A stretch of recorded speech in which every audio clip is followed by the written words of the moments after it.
ये नहीं पूछोगे कि किस जहन्नुम से आ रहा हूं?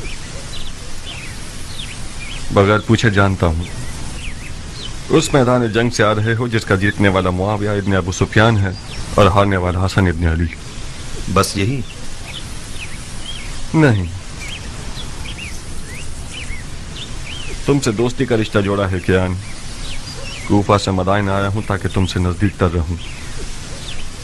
बखुदा कसम तुम्हारे खाक आलूदा बाल को भी लाखों खुरखुरी मजहब शेखों और दमदमी मिजाज कूफियों से मुकाबला नहीं कर सकता। जिस दिन तुमने रज़्म लिबास पहना और अज़्म जंग किया तो मैं लरज़ कर रह गया। तुम्हारा विदा मौत की खबर दे रहा था कियान। तुम्हारी गैर मौजूदगी में एक दिन में 1000 बार तुम्हें दोबारा देखने की तमन्ना की है। खुदा का शुक्र है कि तुम जिंदा हो।